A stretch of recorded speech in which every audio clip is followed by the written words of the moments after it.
How's it going, everyone? It is Andre Williams, creator and founder of the Hardgainer Academy, helping skinny guys gain confidence and size. And if you like this video, I suggest you subscribe. So I got a question from one of my followers on Instagram after the arm workout live stream. He said, Dre, how do you know when you're doing too much arm training? So I'm going to break this down into 3 factors. Number 1, when you start neglecting important body parts. So for example, I can't even tell you how many times I've walked inside the gym and I've seen fellow skinny guys skipping legs so they can have an arm day. Come on, you gotta get your priorities straight, please. If you wanna gain the most amount of muscle possible while still looking good, you need to train your legs. You can't neglect your legs. Again, arms, they are really heavily involved in a lot of the compound exercises that we do. So if you do miss doing some arms here and there, that is completely fine. But to skip your legs, come on, I don't want you walking around looking like a flamingo. Number 2, when you start feeling some pain or discomfort, usually you start to feel it either in your wrist or in your elbows. And again, it is not a great feeling whatsoever. And that's usually your body telling you, hey, give me a break. Can you just relax a little bit? And then the third point that I want to talk about, it's starting to affect your compound exercise progression.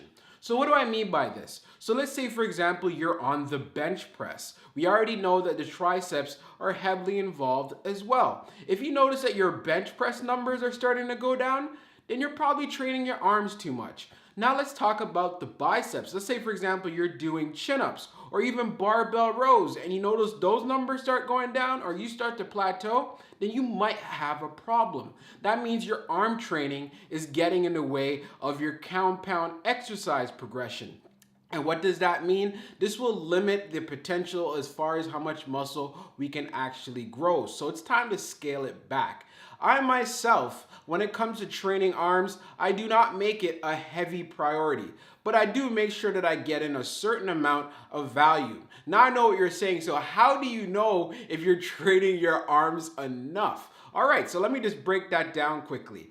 We already know that we need to get at least 12 to 20 sets of an average of 8 to 15 reps per body part every single week. So what's that look like? So let's say, for example, you're training your chest. We want to make sure that we're getting in at least 12 sets, averaging 8 to 15 reps on each set every single week. So now I'm going to take that lower range and say, you know what? Start with that in regards to your arm training.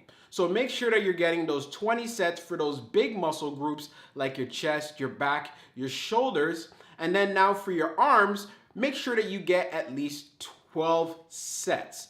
I myself, I like to do a push-pull leg routine. So I work out 6 days a week. So I do it twice. And at the end of every push and pull, I make sure that I do maybe about 1 or 2 arm exercises that'll get me to that 12 sets that I need to complete for the entire week. So that's how that looks like. So try that out and always listen to your body. I know there's this whole saying talking about no pain, no gain. Come on. If you're injured and you're hurt, can you really be inside the gym giving it 100%? Of course not. So train wisely. So I hope you found that helpful. And you know how we do. Hardgainers, salute.